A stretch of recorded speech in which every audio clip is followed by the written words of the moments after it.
Good afternoon, and welcome to a special edition of the Werff Report for March 18th, Keeping America Vigilant 2021. Racial hypocrisy. The Democratic Party has portrayed itself to the public as the party of racial justice, social justice, anti-racism, etc. They have hailed Black Lives Matter protesters, sought what they refer to as reparation payments to the black community due to historical slavery, and have embarrassed themselves by dressing in Kent cloth and kneeling on the floor in what we consider one of the most disrespectful acts to a culture we've ever seen. According to khanacademy.org, the use of Kent cloth was originally reserved for Asante royalty and limited to special social and sacred functions. Even as production has increased and Kent has become more accessible to those outside the royal court, it continues to be associated with wealth, high status, and cultural sophistication. So for the Democratic elites to clothe themselves with this special cloth was not a humble act of unity as they portrayed it to be. It was actually a dark symbol of white supremacy over African Americans and their successful manipulation of the race to benefit their own party. They've been doing it for years, pretending to befriend the black community and now also the Asian community in a clever manipulation to gain their support and votes in elections, when all along the party itself is the cause for their previous oppression.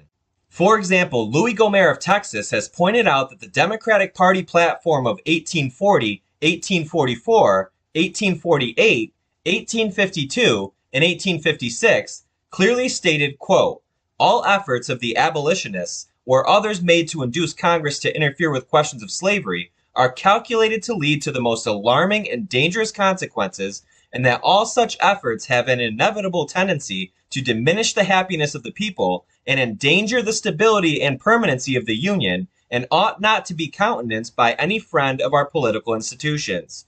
In short, they were condemning those working to free the slaves and said doing so would be dangerous to the country and that efforts to free the slaves should not be supported by any political institution.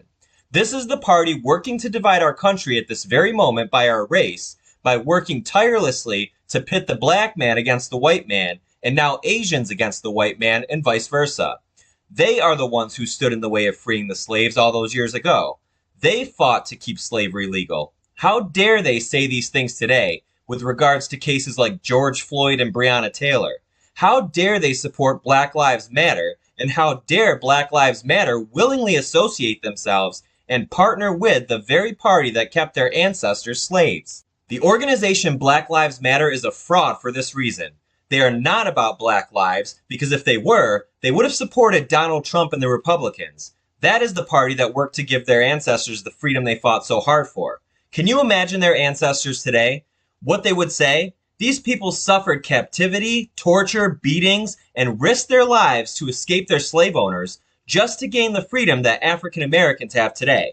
And now Black Lives Matter, an organization that purports itself to protect and defend the lives of black people, has partnered with the Democratic Party that fought against their ancestors when they worked so hard to gain their freedom that they were denied for so long.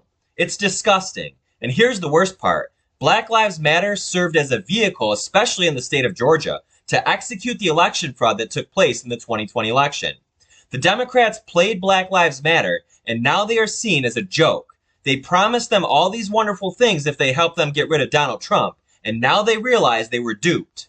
Now that Biden has been fraudulently installed in the White House, they act like they don't know them anymore. The Democrats got what they wanted, and they don't need Black Lives Matter anymore. Until the next election comes around, that is. And get these disgusting facts, also exposed by our friend Louis Gohmert. In 1868, Congress passed the 14th Amendment, which gave full citizenship to freed slaves, with 94% Republican support and 0% Democratic support.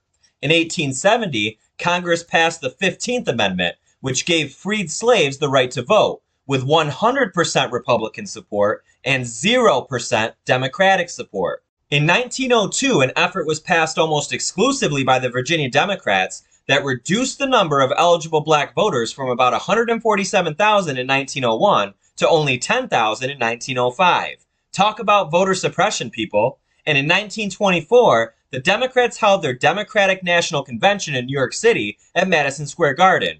This event later became commonly known as the Klan Bake due to the overwhelming influence of the KKK in the Democratic Party. History is full of examples just like these, people. So when you see your African American neighbors supporting the Democrats, do them a favor by passing along this information and inviting them to do their own research so they can know exactly who they're supporting. The Democrats have successfully manipulated much of the black community by erasing, ignoring, and denying their own sordid history of being against all black people, and preventing the ancestors of the black community from obtaining freedom through their horrible positions on the issue, and by fooling them in today's modern world into thinking that the Democrats are any kind of friend to any black person on this earth. So don't think for 1 second that Nancy Pelosi put on that high-status Kent cloth for unity. She put it on as a sign of dominion, no pun intended, at least on our part. Wake up, folks, and work with us to spread this ugly truth, to continue exposing the lies of the left, and freeing all Americans from the mental slavery many of us are under today at their dirty and filthy hands. Thanks for watching, America, and thanks for patiently waiting as we put the final touches on our new platform, which will be launched very soon. And please, if you haven't done so already, support our channel by signing up early to our new platform subscription to continue getting access to all of our newest segments once we finally migrate over to thewerfreport.com. You can choose from a regular monthly subscription for $1.99 a month, our discounted subscription for the military, senior citizens, and those experiencing financial hardship for $1.36 a month, or our annual subscription by viewer request for only $15 a year.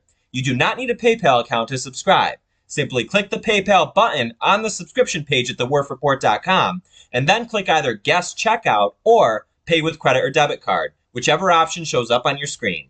We appreciate your support and we love you all. This has been a special edition of the Werff Report for March 18th, keeping you vigilant, America 2021. God bless you all. God bless President Trump and God bless America.